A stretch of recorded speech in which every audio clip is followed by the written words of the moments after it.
অসংখ্য দেশি বিদেশি ভক্ত সমাগমে মায়াপুর ইস্কন পরিচালিত রাজাপুর জগন্নাথ মন্দিরে আয়োজিত হল জগন্নাথ দেবের স্নান যাত্রা অনুষ্ঠান।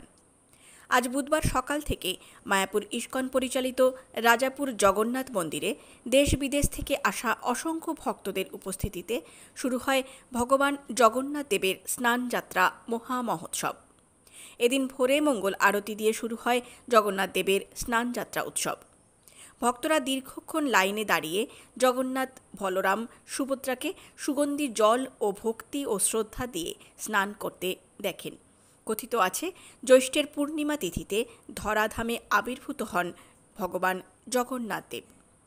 ইস্কন পরিচালিত রাজাপুর জগন্নাথ মন্দিরে স্নানযাত্রা অনুষ্ঠানটি চলে দুপুর পর্যন্ত। দুপুরের পর ভগবান জগন্নাথ, বলরাম ও সুভদ্রাকে নিয়ে যাওয়া হয় মূল মন্দিরে। এরপর মন্দিরের দরজা বন্ধ থাকবে আগামী ২৬শে জুন পর্যন্ত।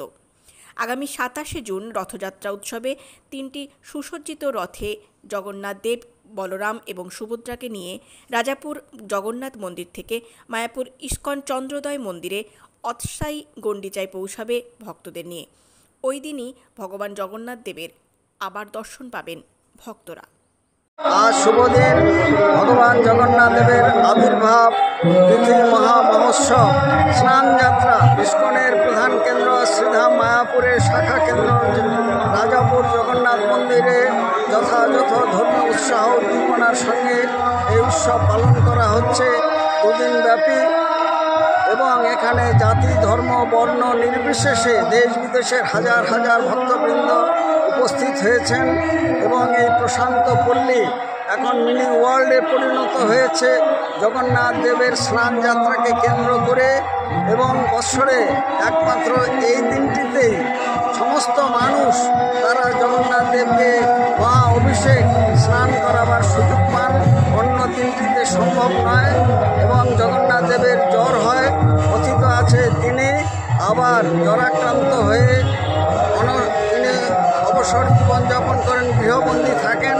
পুনরায় 25শে পর্যন্ত এই জগন্নাথ মন্দির বন্ধ থাকবে।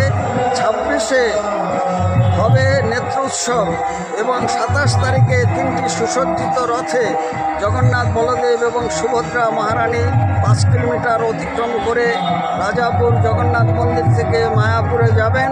এবং সকলকে এইসব উৎসবাদিতে অংশগ্রহণ করার জন্য সাদর আমন্ত্রণ জানাই রসিক গৌরাঙ্গ দাস, ইস্কন মায়াপুর জনসংযোগ আধিকারিক। মায়াপুর থেকে সৈয়দ আবু জাফরের রিপোর্ট।